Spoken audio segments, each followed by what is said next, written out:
Breaking. A British woman who's worked since age 14 just said what millions are thinking, and the government's response. Call her racist. This is the story that's tearing UK politics apart right now. I'm breaking down exactly what happened, why it matters, and what it means for every British taxpayer watching this. And if you want the truth about UK politics without the spin, hit that subscribe button now. Let's go. Sunday night talk TV. Alex Phillips goes live, and within minutes she's trending across Britain. Not because she said something outrageous, because she said something true that nobody in power wants to admit. Her target, Labour's immigration policy. Her message, British workers are being played. Here's what she said word for word. Foreign nationals are getting the red carpet treatment while British taxpayers foot the bill. Free houses, free welfare. Some are having 7 kids on the government dime. It's an absolute joke. Strong words. But here's the thing. She's not some random person on Twitter. Alex Phillips has been working since she was 14 years old. Decades of paying taxes, decades of following the rules. And now she's watching people arrive in Britain and immediately qualify for benefits she's been funding her entire life. That's not racism, that's math. But here's where it gets wild. The very same weekend, Phillips made these comments. Home Secretary Shabana Mahmood dropped a bomb in an interview with The Times. She claimed Britain is becoming significantly more racist. Not just a little, significantly. And then she turned on her own team. Mahmood accused Labour politicians, her own colleagues, of making it worse. She blamed them for creating an environment where racist abuse is now normal. Think about that. The Home Secretary just told her own party they're part of the problem. That's like a captain saying the crew is sinking the ship. Mahmood got personal. She talked about her family, her parents, her siblings, her cousins, all facing racial slurs, being told to go home. She's saying it's gotten worse recently and politicians are to blame.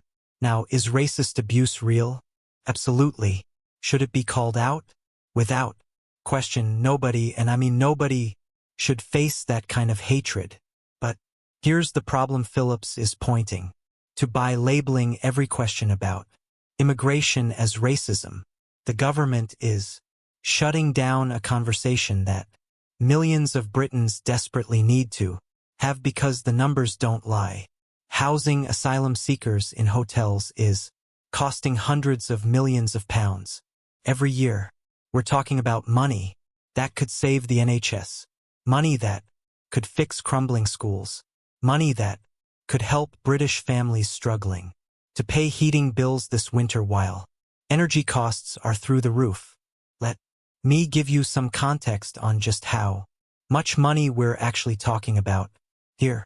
The asylum hotel accommodation system has cost British taxpayers over £8 million per day at its peak per day. That's more than £2.9 billion per year going into temporary housing. That benefits nobody. Not the asylum seekers stuck in limbo. Not the British families struggling with their own housing crisis. Nobody wins in this system. When Alex Phillips talks about working since 14 and seeing others get instant benefits, she's not alone. That feeling is in every pub, every grocery store line, every workplace break room. Across Britain, people are whispering it because they're scared to say it out loud. Why? Because if you ask where the money's going, you get called a bigot. If you question the policy, you get labeled racist. The conversation is dead before it starts. And that's exactly what Phillips is fighting against. Now, let me be clear about something, because this matters. This isn't about hating anyone. This is about fairness in a system that feels broken. When you're working multiple jobs and barely surviving, then you see headlines about migrant hotels costing a fortune. Something breaks inside you. It's the same feeling you get when you've been waiting years for council housing and you hear about someone who just arrived, getting placed within weeks. It's the frustration of paying into a system your whole life and watching it prioritize people who've never paid in. Is that always accurate? No. Are there cases of British citizens gaming the system, too? Absolutely. But perception matters in politics, and right now the perception is that the system is rigged against people who play by the rules. The small boat crossings keep making news because the optics are brutal. Watching people risk their lives crossing the English Channel in inflatable boats is horrifying on a human level. Nobody wants to see people drown. Nobody wants families torn apart. But it's also making people ask uncomfortable questions. Why are legal routes being ignored? Why does crossing illegally seem to work better than following the proper channels? Why are people who apply legally waiting years while those who arrive by boat get processed faster? These are fair questions and they deserve answers that aren't just you're racist for asking. On the flip side, asylum seekers and refugees will tell you they have no choice. They're fleeing war zones, persecution, and danger. Legal routes are either closed too slow or don't exist for their situations. They're desperate, and desperate people take desperate measures. And both groups are probably right to some degree. That's the impossible situation labor finds itself in right now. Karma's government is trying to be tough on immigration to win over concerned voters who feel left behind. But they're also trying to stay true to Labor's traditional values of compassion, helping the vulnerable, and standing up for human rights.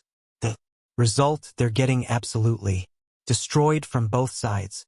The left says they're betraying Labor values by being too harsh on immigrants. The right says they're too soft and letting everyone in. Nobody's happy. And when nobody's happy with your compromise, that usually means your compromise isn't working. Mimud's proposed asylum system overhaul was supposed to fix all this. She promised fewer boat crossings, faster processing, and a fairer system. Instead, it's created absolute chaos. Inside her own party, some Labour MPs think she's not going far enough. They want stricter controls, faster deportations, and tougher enforcement. Others think she's already gone too far and is abandoning the party's core principles. It's political warfare and there's no end in sight. Here's what makes this situation so dangerous for Britain as a whole. Phillips and Mimud are both pointing to real problems, but they're talking past each other instead of to each other. Phillips is talking about policy, money, and fairness. Mimud is talking about racism, abuse, and human dignity. Both issues exist. Both need fixing. But the conversation has become so toxic that addressing one feels like denying the other. You can't talk about immigration costs without being accused of not caring about racism. You can't talk about racism without being accused of ignoring legitimate policy concerns. The middle ground has disappeared and everyone's being pushed to the extremes. That's 7 kids comment Phillips made. It might sound extreme to some, but it's the kind of specific example that sticks in people's heads. Whether it's common or rare doesn't actually matter in terms of political impact. It's become a symbol of a system that rewards the wrong behavior. And in politics, symbols are everything. Facts come second. Meanwhile, the actual human beings caught in this system are suffering. Real asylum seekers are stuck in hotel rooms for months, sometimes over a year, with nothing to do. No work permits, no integration, no future, just waiting. That's not compassionate. That's cruel. At the same time, real British families are struggling to afford rent in their own country, working full-time and still needing food banks, paying taxes, and seeing services cut. That's not fair. Either, and politicians are using the whole mess as a weapon against each other instead of actually solving anything. It's easier to score political points than to fix complicated problems. The truth is this, and I need everyone to really hear this. You can care deeply about refugees and want controlled immigration. You can oppose racism with every fiber of your being and question policy decisions. You can have compassion for people fleeing danger and demand accountability for how tax money is spent.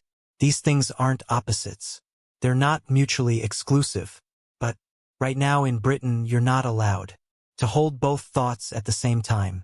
Pick a side, choose a team, and whichever side you pick, the other half thinks you're not just wrong but evil. That's not politics. That's tribalism. And it's tearing the country apart. Alex, Phillips struck a nerve because she gave voice to frustration that's been building for years in working class communities across Britain. People who feel forgotten. People who feel like their concerns are dismissed as bigotry rather than addressed as legitimate. Shabana Mimide struck a nerve because she called out hatred that's been growing in the shadows. Real racism, real abuse, real families being targeted for how they look or where they're from. That's happening too, and it's disgusting.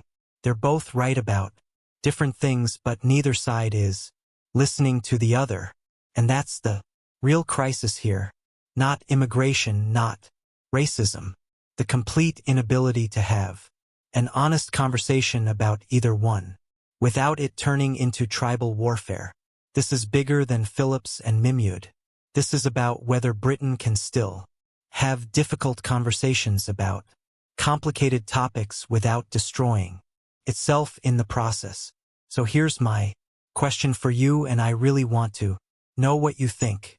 Can Britain have a fair debate about immigration without shutting people down? Can we talk about costs and policy without someone immediately getting called racist? Can we address racism without dismissing legitimate policy concerns? Or is that conversation completely dead? Drop your answer in the comments right now. I'm reading every single one, and I want to hear from all sides on this.